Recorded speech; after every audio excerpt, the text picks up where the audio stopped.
Welcome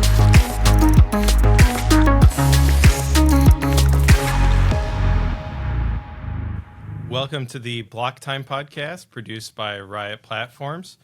This week's episode, we've got an emergency episode because there's an emergency. So we've got Brian Morgenstern joining us from Washington, D.C. Brian, how are you? I'm great, Pierre. Thanks for having me on. Well, thanks for coming in such short notice, given the circumstances. So, all joking aside, catch us up on what's going on with the Department of Energy and Bitcoin mining. Yes, this is a very important development that I hope all Bitcoin miners will pay attention to. In fact, any company that runs a data center should pay attention to this. A little watched part of the Department of Energy called the Energy Information Administration has, with the blessing of the White House Office of Management and Budget, put out an emergency survey to collect some pretty invasive information from Bitcoin miners. They want to know about their the location of their data centers. They want to know about their fleet of machines. They want to know about their power providers and how much of a percentage each provider is giving them, what percentage of their power is going towards Bitcoin mining. And according to the paperwork, it says they could publish all of this information on a company-by-company basis. Now, this, to my knowledge, is the first of its kind, the nature of this request. The administration typically focuses or this agency typically focuses on power generation, transmission, things of that nature, and aggregated, anonymized, data to assist policymakers, which, you can imagine that making some good sense. This is materially different in a number of ways. Let me start with the process they're using. So they've declared that there is this emergency because the price of Bitcoin has gone up in recent months and there has been some cold weather. And so their reasoning is that there could be undue stress on the grid and you could cause instability if there is a rapid proliferation of Bitcoin miners popping up like dandelions who start mining Bitcoin all the time, and then there's not enough power for heating homes and critical things of that nature. It is farcical, the basis for this process. The reason they're doing it this way is because you can demand the information while simultaneously having the notice and comment period and going through the administrative procedure that they're required to do. If they were to do it the normal way and say, hey, we're thinking about doing this, here's a notice of proposed rulemaking, and let everybody write in, the administrative record would be so overwhelmingly against this policy that it would be hard for them to move forward. So they're trying to steamroll over the administrative procedure quite purposefully and cleverly in that sense. But the emergency they're describing is farcical. It doesn't exist because in January we saw very cold weather in Texas, and what happened was there were record drops in hash rate. And we saw that with the supply-demand levels in the ERCOT grid, it actually held up quite well. And one of the reasons that it held up quite well was that miners were going offline as the temperatures got colder and the energy demand was rising. And so miners were actually sort of one of the first arrows in the quiver to provide more stability, not less. And the unique part about miners is their flexibility in demand. Other types of data centers don't have that flexibility. If an Amazon data center goes down, a bunch of websites go offline. If a financial services data center goes down, what happens to people's bank accounts and things of that nature? They can't really be flexible. Bitcoin miners can. And so singling out Bitcoin miners and claiming it's an emergency, the facts just fly in the face of that. The other fact that really belies that, the the idea that this is an emergency is that, they want to focus on sort of the industrial scale Bitcoin miners. Well, those don't pop up like dandelions. They go through years long investment processes, raising the money. They go through an administrative process. You have to connect, get your interconnect approved. They do load studies, things of that nature. You have to get, make sure your zoning is all squared away and you get your construction permits and the like. We're developing, of course, in Corsicana. It takes a long time to build a really excellent state-of-the-art facility. It doesn't happen overnight. It takes years sometimes. And so the two bases that Bitcoin miners could cause strain on the grid and that there could be this rapid proliferation of miners, those two facts just show how absurd it is to claim that there's this emergency. And then in terms of the underlying sort of policy or what they're aimed at, I've said they claim it's about stability. I think another ancillary point they might say is carbon emissions in the environment, but really you have to look at this in a tapestry of circumstances. You have to look at the whole picture, and the White House, the current White House, in September of 2022, put out a document where they asked for this type of data collection, and then they sort of said the quiet part out loud. They said what they want to do next, which is basically to find a way to limit or eliminate the Bitcoin mining industry, because there is a big bias by the current administration against Bitcoin and in favor of a central bank digital currency. So, I kind of think of this as like the public-private option debate in healthcare, but for money. They want to have only the U.S. government putting out digital currency, and they want to quash any other options, any private options. And so there have been a number of ways, attack vectors, if you will, where they've come after the industry. One was, in the last year or so, banking was a big issue because banking regulators were leaning on banks, saying that digital asset related companies could cause safety and soundness problems. And so you saw a lot of banks dumping their miners and other digital asset companies saying, we have to close your account. We're not going to service you anymore. That was a big problem. There was tremendous pushback. The government sort of relented a little bit. The pressure was relieved. This is another attack like that, but instead of saying you can't have a bank account, my concern is that they could take this information and use it as a predicate for saying you're not allowed to use electricity, or you can't use, or the federal government is going to be able to start telling people who can and can't use energy. That, in my opinion, is totally inconsistent with the values of a free society. And it's not just Bitcoin miners who should be concerned with this.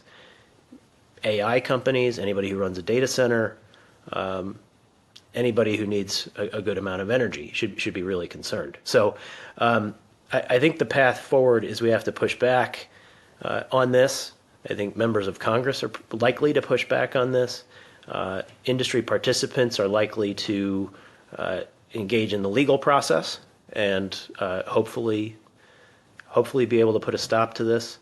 And there are a number of grounds to do so. But I've talked for a while. Why don't I stop there and we can address any or dive a little deeper on anything specific. No, that was great. I think we'll want to dive deeper on each point there. The previous time we heard about this survey was in the context of a congressional hearing with the Secretary of Energy and Senator Elizabeth Warren. It seemed like Elizabeth Warren was frustrated by the lack of development of gathering data. Do you want to describe that interaction and perhaps what the implications are here? Sure. So my recollection of that interaction was, Senator Warren is a key driver of this. The agency, in fact, cited her letters to them as a justification for this policy, which you have to give them points for honesty. Yeah. You know, It somewhat violates the separation. sure, yeah. I mean, yeah. I don't know. Members of Congress are allowed to ask the administration to do things that they want them to do. But the fact that the agency basically said we're doing this because she asked us to, I think, is telling, because this is a supposedly apolitical agency, just gathering data, like the Bureau of Labor Statistics or at the Commerce Department, something like that. It's not supposed to be subject to the whims of partisan politics. So the fact that they said, yeah, it's because this politician asked us to do it, I think is an interesting wrinkle here. But the interaction, to my recollection, was, Senator Warren expressing her frustration that a measure like this had not yet been done. And the response, I believe, from the Secretary of Energy was that they are going to look at data center energy consumption. And that, Bitcoin miners could fall within the umbrella of data centers. They decided, based on what they've released here in the last week, they've decided not to look at data centers. They've decided to look at just Bitcoin miners. Which is surprising because AI is growing faster than Bitcoin, arguably. And the data center ecosystem more broadly is like orders of magnitude larger than the Bitcoin mining industry. And so if your concern is the proliferation of data centers on the grid, then you'd think you'd start with the largest loads and the ones that aren't flexible, right? But they haven't. They've actually started with the one industry that provides stabilizing benefits and flexibility, which is how you know that this is political and it's not really about data collection. It's not really about grid stability. And my fear here is that if they're able to collect the information where everyone has to publicly disclose their power providers and their energy partners that they're working with and what percentage of their operations are with each one and what percentage is exactly is Bitcoin mining and the like, a lot of this, pretty invasive information, they can publish it and basically give some fringe political activists ammunition to then continue to politically attack us. And like I said, they've already kind of said the quiet part out loud. The desire here is to limit or eliminate the industry for some people in the administration. And so this is in furtherance of that goal. It's troubling, but again, I'll give them points for honesty, for actually couching it, just towards Bitcoin miners instead of data centers. It actually is very revealing in terms of how the purported justification for the policy actually has nothing to do with what they're doing or their true aims. And so it's actually almost creates a clearer administrative record that'll make it hopefully feasible for us to challenge it in court. And if this is an emergency, basically anything is an emergency, right? Because it's a priority and they want to do it. And in some of the documents, they actually said that because in order to couch this as an emergency, there has to be public harm that would result from doing it the normal way. And one of the comments in there in justifying this emergency is they feel like there would be public harm. So if someone feels like it, that is not, in my experience, a factual predicate for declaring an emergency, someone's feelings. So the fact that that is in the administrative record is pretty shocking to me.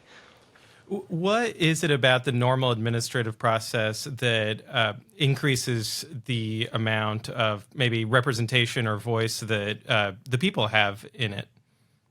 So in a normal process, typically, they call it notice and comment.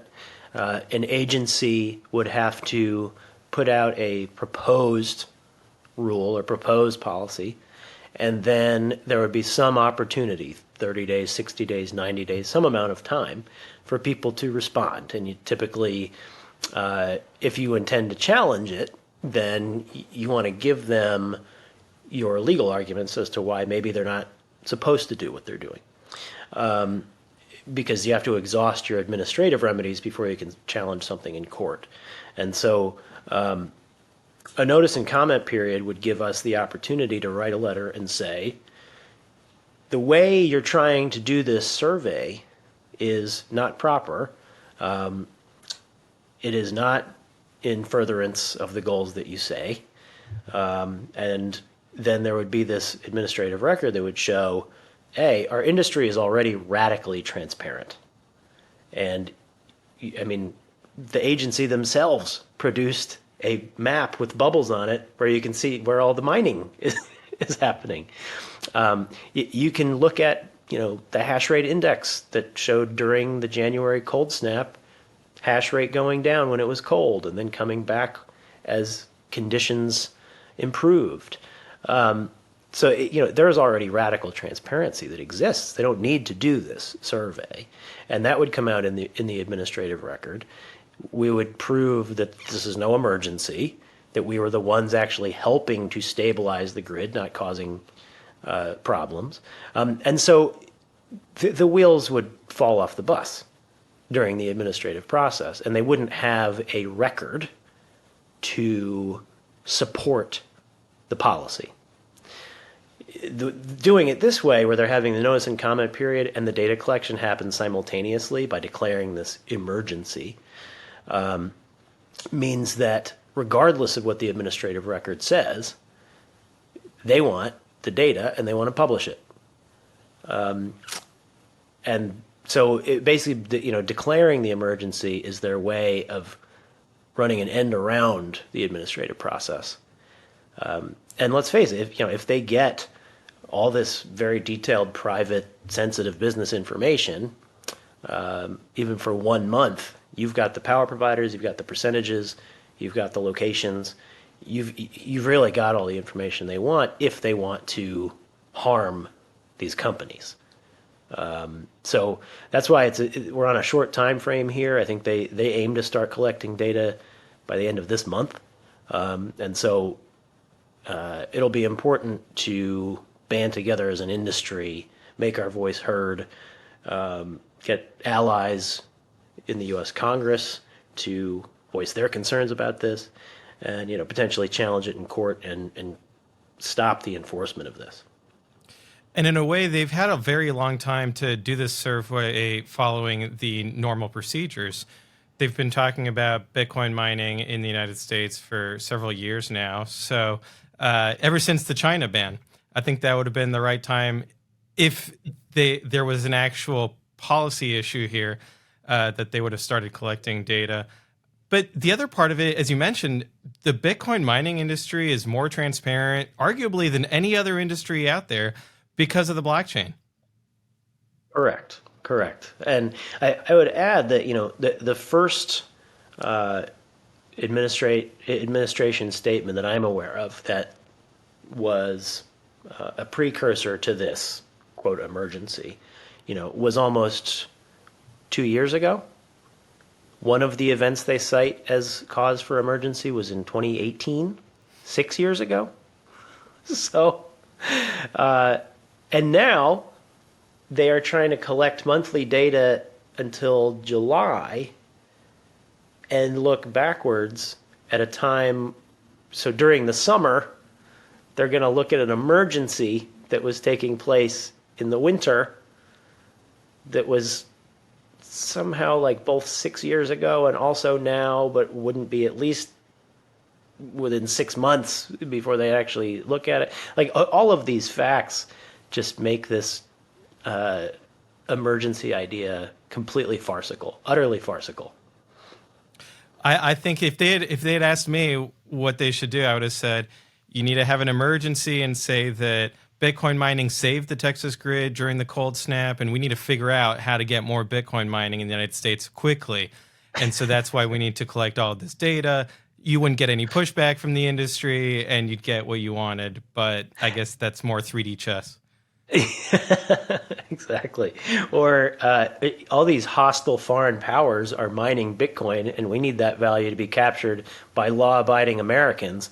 This is an emergency. We need more Bitcoin mining in America. We got to keep it out of the hands of North Korea and Russia and China to the extent they're still mining. Iran. We need to make sure that there's no Bitcoin left for them to mine. We have to do it all here in America. That's a very That's right. positive emergency. Yes. But that wouldn't cater to the constituencies that seem to be behind this move. Right, of course. And so if it's, Senator Warren attached to it, you can bet that somewhere in there the fingerprints of, Greenpeace or Earth Justice or some other groups that have been very opposed to Bitcoin. I think the environmental arguments have frequently been papering over the reality of the desires, which is that they don't want a decentralized network. The idea that you can have power be diffuse and you can have a trustless network is very troubling. And so they come after it from all these different vectors. But I think fundamentally it is a dislike of Bitcoin, and they just express that in various ways. I think they conceal their true intentions by doing that. But we've seen a lot of it. Because it was only not last month, but last year, let's call it, they were declaring that there was a national security emergency because of all of this terrorism funding coming through Bitcoin. That turned out to be fabricated, that it's not there. Correct. So, through some very good reporting, we've seen from our friend Sam Lyman and others who have been great on this. Nick Carter's been great on this. It showed that, for example, when there was concern about Hamas, well, in April of last year, Hamas actually issued a press release asking their supporters to stop giving them Bitcoin. And one of the reasons was that because of the transparency of the blockchain, the American and Israeli governments were able to piece together the forensic details and track a lot of those donations and identify those people. And in some cases, they're able to actually kind of take over the accounts and start collecting the donations that people were trying to send to Hamas. And they actually ended up going to the U.S. government and the Israeli government, which are now sort of cooperating to dismantle Hamas. So they ended up sort of funding their own demise. But it's that transparency that is a feature, not a bug. It is a fundamental principle of the Bitcoin community, and that's why we are so radically transparent. And we talk about our energy consumption. So I go back to that fact because I think the next line of argument in this from the people who want this policy is they'll say the industry is opposing this policy because they have something to hide. And that's not true. In fact, there's tons of data that's available. We're glad it's available. Like I said, transparency is a fundamental value of our industry. And what that transparency shows is that there's no emergency and that we help to stabilize grids. But what they're asking for now is actually quite sensitive competitive information that they want to use for political purposes, not for data gathering or the public good or formulating sound policy. It's just not true. And you can look at the documents and the things that they've said and infer that.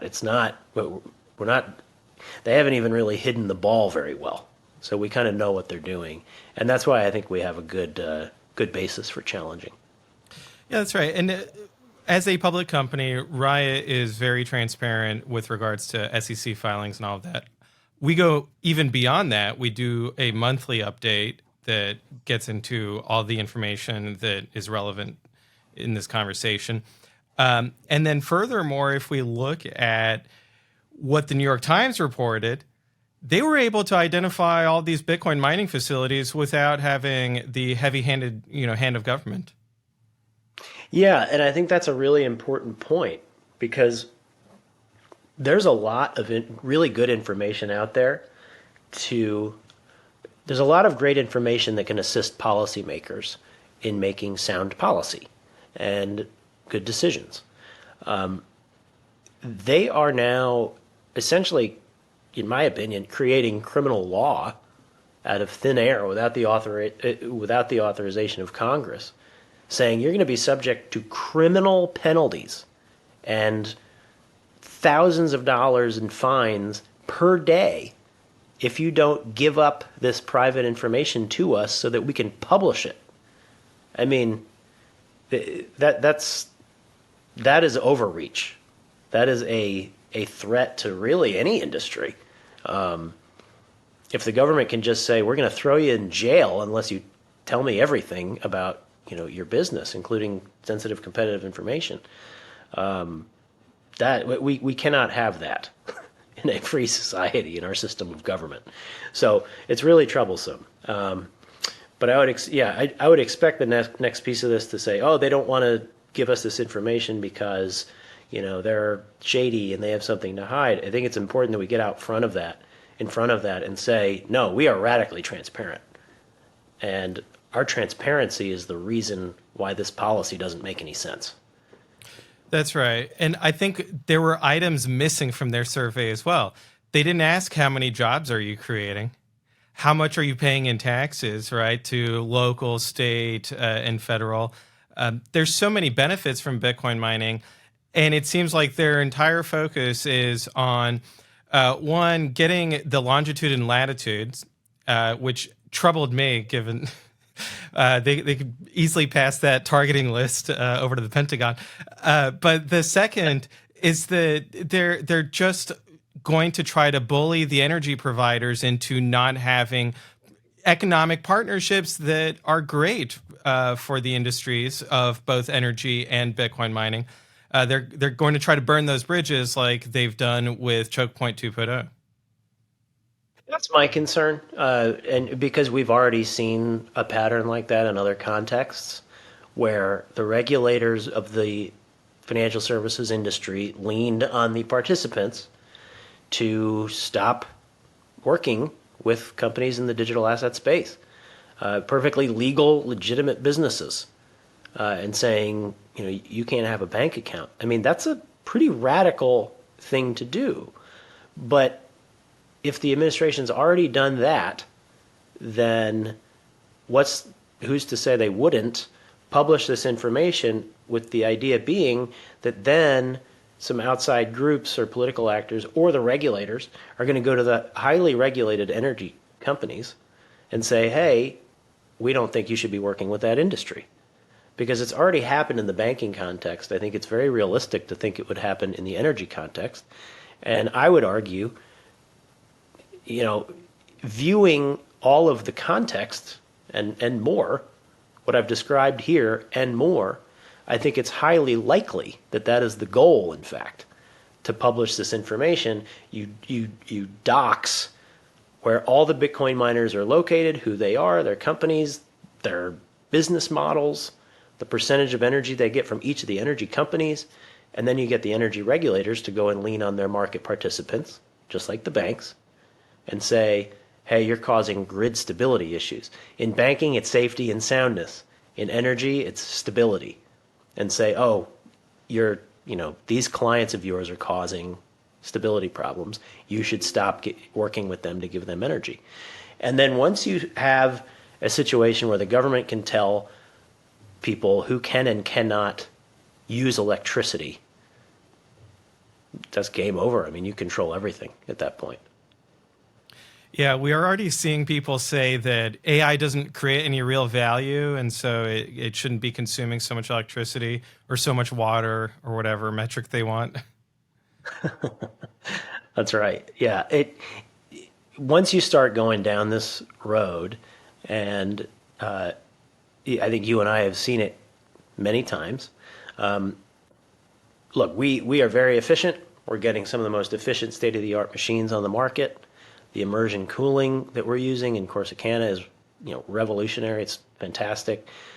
You're going to have longer life on the machines. They're going to be more efficient. We're going to use a fraction of the amount of water that a typical data center would use. We have our own retention pond and recycling process. So you can say all these great things. You can talk about how Bitcoin mining supports renewable sources of energy and actually makes them economical when they wouldn't otherwise be. And you talk about these things, you would think an environmentalist would be saying, wow, that's really great. You're creating water efficiencies.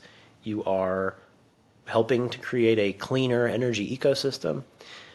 But what frequently happens is these facts are not satisfying to them because, like you said, they don't see value in Bitcoin. Well, I'm not a fan of ballet dancing, but I don't think it should be banned.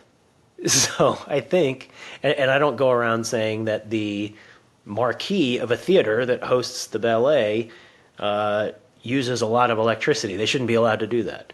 Or Ticketmaster selling the tickets uses a lot of electricity. They shouldn't be allowed to do that. But when you think about it, that's kind of where we're at with some bad faith actors. They're saying, I don't like Bitcoin. I don't think Bitcoin has value. Therefore, you shouldn't be allowed to use electricity. That is a radical idea. And like I said, inconsistent with the values of a free society. I had a sarcastic tweet thread about golf saying it consumes too much water. It doesn't really have any utility. It's not a real sport. People need to stop playing it. There was outrage immediately, and justifiably so, right? I mean, obviously it was tongue in cheek, but the pushback, I think, was what the pushback ought to be on Bitcoin mining and electricity. Yes. And the fact is, whether they see the value or not, some of our opponents, like I said, certain bad faith actors, the fact is that, it's maintaining a global financial network that takes electricity.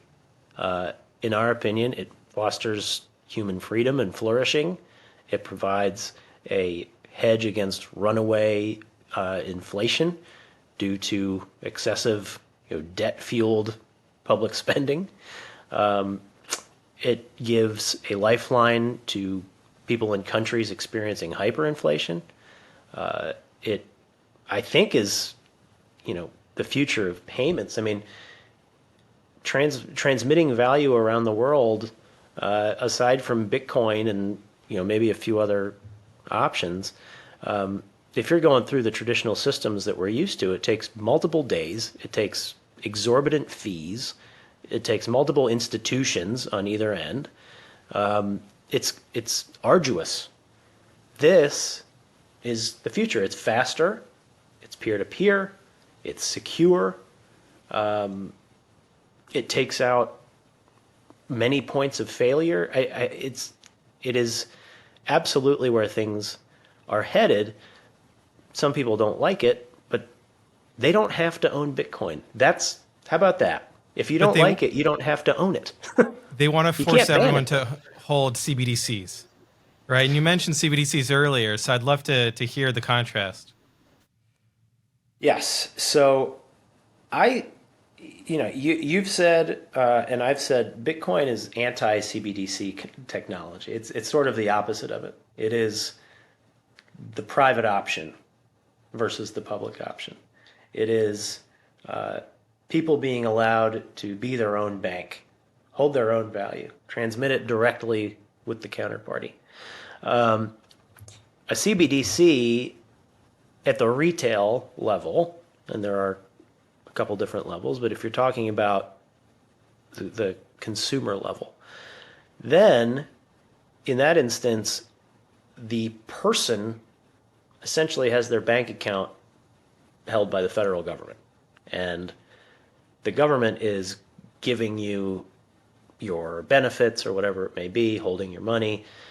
It's also programmable. And so what we're seeing with this experiment in China with their digital currency is the Chinese Communist Party and the bureaucrats in their government are able to tell people which supermarket they have to go to. They can only go to the one within a couple miles of where they live. They'll tell them they can buy only this much meat. You can or cannot buy a firearm, or you can't buy more gas for your car, whatever it may be. So in the United States, I mean, that's something that I think is very anti-American. The idea that the government's going to be able to track and control your spending, it's wildly unpopular to the extent that it's been polled as a topic. And I think it's so interesting in the public policy debate because, banks, of course, are not lovers of Bitcoin because it's, if Bitcoin is really successful, then it obviously takes away a lot of the bank's power and relevance. If a CBDC is in place, that is, I would argue, way worse because it totally takes the banks out of pretty much everything. So you can either have the private option, Bitcoin, where people can really control their own money, or you have the public option, the CBDC, where the government controls your money. And similar to what I was saying with if they can control who's allowed to use electricity and who's not, they can really control everything. If they control the money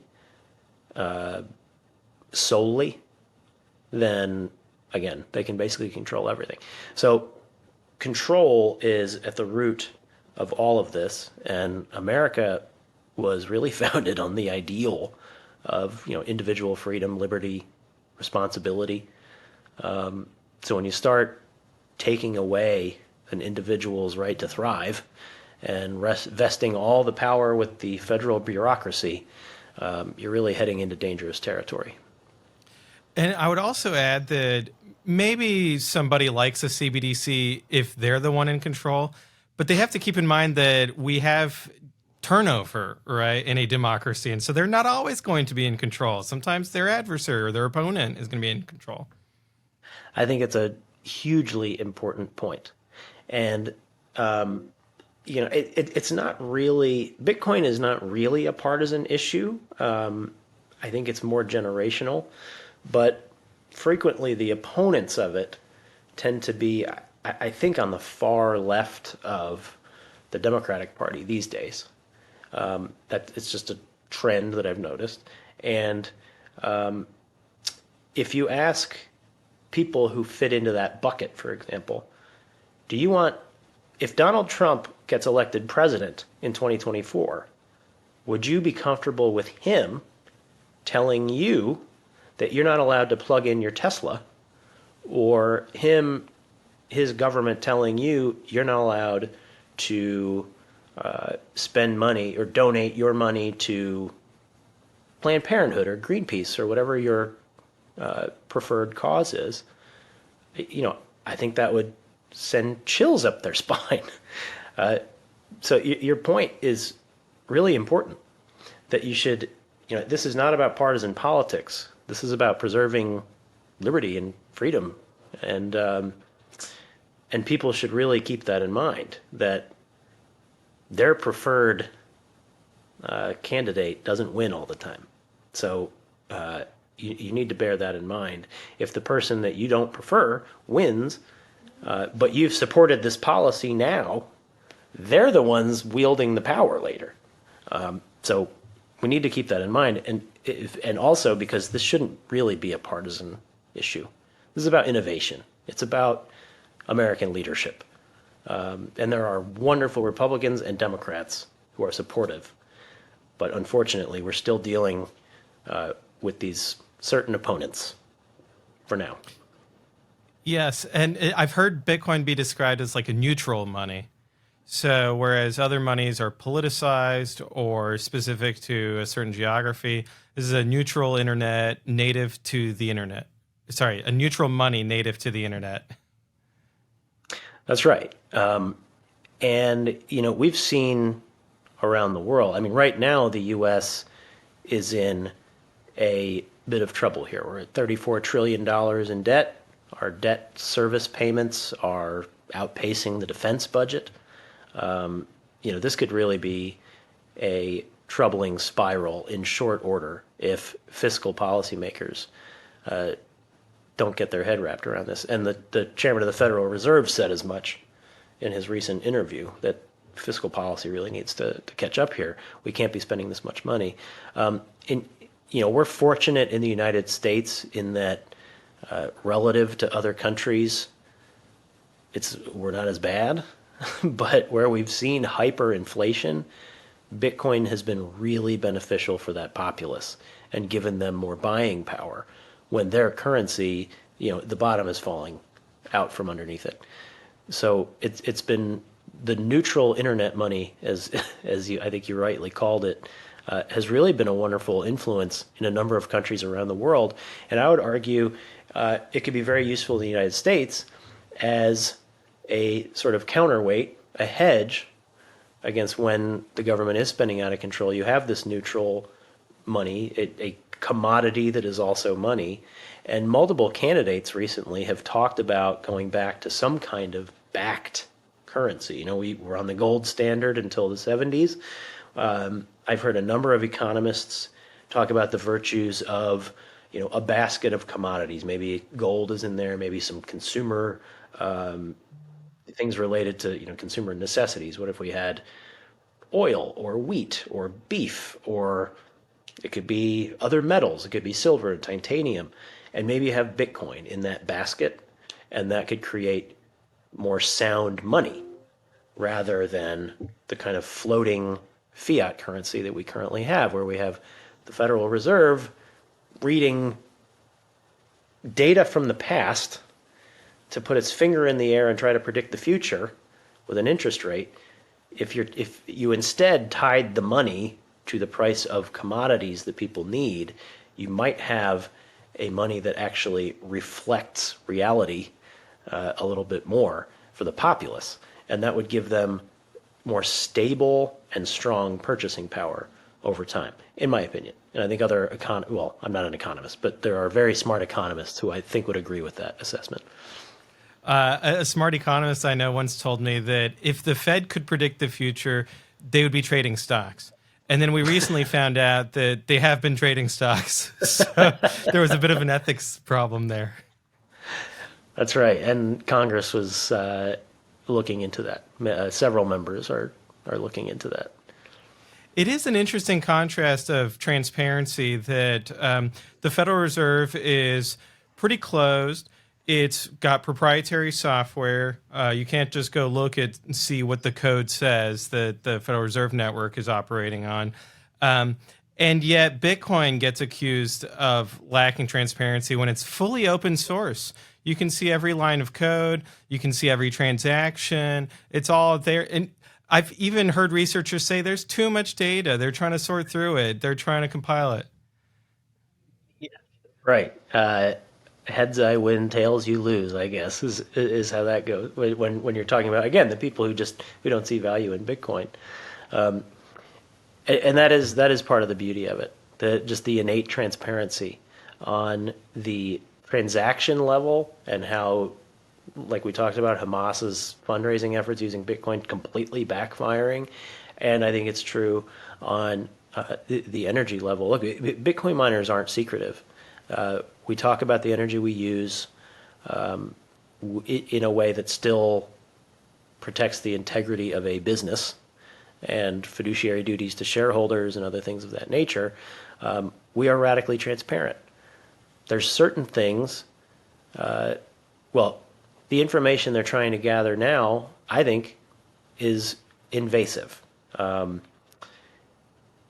Compared to the Fed, the Bitcoin network is a wide open book on the monetary side.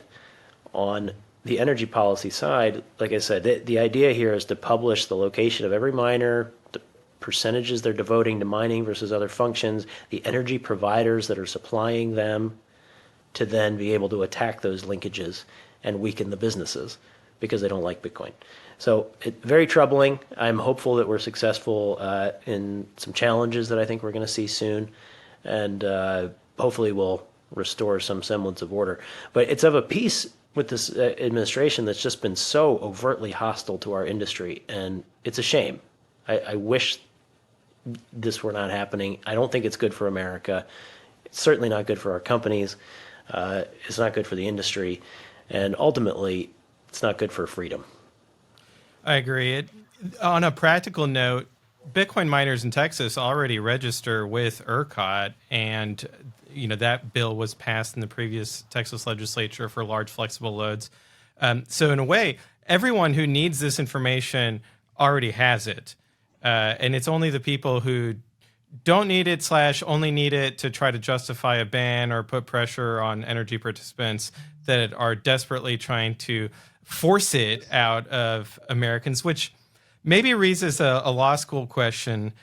Why isn't this covered by the Fourth Amendment? The government can just go ask for information, and it's kind of like a search. Well, it's an interesting question, and I'm not sure if the Fourth Amendment is implicated here. One thing that I believe is implicated is actually a First Amendment issue of compelled speech. And in the case law, you can have mandatory disclosure regimes in various contexts. We are an SEC registered company. We trade on the NASDAQ, so we do certain mandatory disclosures. However, the government's prerogative is not unlimited. There it still has to satisfy a rational basis test. It has to be in the zone of reasonability. The ends and the means have to meet. And in this case, this so-called emergency that you might have a rapid proliferation of Bitcoin miners because sometimes it's cold outside. It doesn't withstand any scrutiny, let alone rational basis or strict scrutiny or any other constitutional standard. Because like I said, actually the grid held up quite well, and one of the first arrows in the quiver was Bitcoin miners and their flexibility. So it enhanced stability, which really kind of takes the wind out of the sails here. So I'm not sure about the Fourth Amendment. I haven't looked into it enough yet, but I think there's certainly a First Amendment problem along those lines because the ends and the means just don't match up. So going forward, what kind of timeline do you see for this EIA process, or is there still some more clarity that we need from them? I believe they're trying to start collecting information on a monthly basis beginning February, like the end of the month, and then they'd collect it on a monthly basis till July. And so I think, and if you look at the forms, if they collect even 1 month, they've got the location of all the miners, their electricity percentages, they've got all their energy providers, they've got all that stuff that they say they want to publish. So with that in mind, I think a challenge is going to have to take place very quickly, like this month, and try to get court intervention to stop them from enforcing this. So if there's going to be compliance with it, which I don't think anybody thinks they should, I think there's pretty much universal outrage at this policy for our industry. If there's going to be compliance, that would start like around the end of this month. And likewise, if there's going to be a challenge to say, we don't think this is correct on the law and we don't have to comply and we want a court to enforce that order, then we need to challenge that this month as well. So it's going to be fast moving. The month of February is going to be busy on this. Well, we might need to have you come back on, Brian, and give us another emergency update. Yes, I think, and we'll have to keep calling it the emergency. Yes. Always have to have air quotes around emergency in this instance. Big air quotes. Because, when we talk about a federal emergency, usually it's a hurricane or something significant. Right. You usually declare an emergency over something that is clearly an emergency instead of a fabricated one. And I had somebody tell me, oh, it's just a term of art. It's just it's the word they use. I'm like, well, choose a different word then. To say expedited. Right, exactly. Well, and in this case, I think the guidelines they're invoking, the emergency has to be, they can steamroll over their administrative procedure obligations and their obligations under the Paperwork Reduction Act if there's a public harm that would result from them going through the procedure. In this case, the public harm is one bureaucrat's feelings, I think, is how it seems that they've justified it. If that's the case, if that withstands scrutiny, then everything and anything is an emergency. And then you've got a situation where an emergency is just in the eye of the beholder, and then a legal framework just collapses on its own. It becomes a house of cards at that point. So I think there has to be some guardrails to this, and that, I believe, will be instrumental in our legal challenges and in any oversight challenges that come from the U.S. Congress. Well, yeah, I think the silver lining here is that more people are going to learn about Bitcoin mining. They're going to see the positives of it. So it's just another education opportunity for us. I think that's right. And it's also a stark look at what can happen with government overreach, and when industries don't defend themselves. So I think it's really important that we do defend ourselves, and that we be, respectfully firm in our opposition to something that is harmful. It's bad policy, and we need to, not be afraid to say that. I was going to say they're weaponizing the administrative state, but they're really weaponizing the emergency state. 'Cause they're foregoing the administrative part. Right. It is weaponizing the administrative state, but they're definitely weaponizing the word emergency, for sure. And avoiding administrative process by doing so. Well, if any policymakers, legislators want to come visit our facility, you have an open invitation. Reach out. We have had others come as well. We are radically transparent. If there's any information that we can provide on a non-emergency basis, we'd be happy to take a look at that. And without a proverbial gun to our heads saying you're going to go to jail unless you tell me this immediately.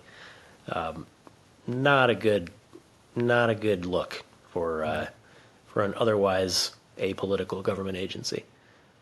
I think that's right. Okay, one last curveball question for you, Brian. We heard that the U.S. Marshal Service is going to be auctioning off some Bitcoin. What was your reaction to that?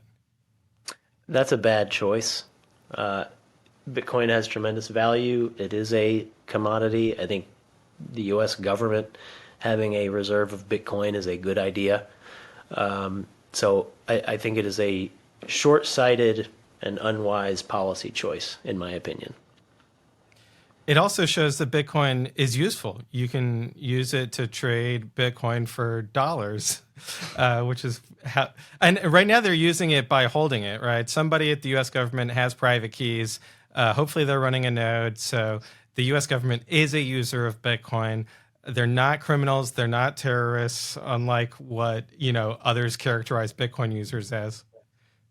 Right, exactly. And, we've seen, and we've talked about this in the past, the government's gotten quite good at navigating the Bitcoin network. I mean, there was a couple that stole Bitcoin that were prosecuted, and they're going to jail. They stole billions of dollars in Bitcoin, and the government was able to recover that. There are great forensic firms out there that were able to track, digital assets at stake in the Colonial Pipeline, ransomware scheme, and others. So it's obviously useful, as you say. The government is holding that value. They intend to auction it off and get U.S. dollars in return. The market for it dictates that it has hundreds of millions of dollars of value. And if they don't think it has value, they should just destroy it. Right. But that would be even dumber. So they won't do that. It is. You're right. It sort of proves. It disproves what some of these arguments are based on. Just the U.S. government's very actions. Look at their actions. Do as I say, not as I do. Right. Right. All right. Was there anything else we want to cover? I mean, if we start getting into AML, then we've got another hour of content, right? Yeah, exactly. No, I think that, look, the key takeaways are that this subsection of the Energy Department and the White House's Office of Management and Budget have decided that there is an emergency because sometimes it gets cold and the price of Bitcoin might go up. That doesn't make sense because we just had cold weather in January, which they are using as their very justification. And what we saw was that Bitcoin miners and the hash rate went down and that the grid was extremely resilient. So the basis for the emergency is a farce. And therefore, I believe the basis for the policy is a farce. We should not submit to a first of its kind doxing of private companies and their energy providers because the transparency they seek already exists and disproves the basis for the policy. And if they can start doing this to our industry, they can do it to virtually any industry. And if the government can tell people who's allowed to use electricity and who is not, then we are not a free country anymore. So there's going to be strong pushback. It's going to happen this month, and I think it's going to be a very interesting fight in the weeks ahead. Excellent. Well, I'm excited with the team we have that is addressing this issue.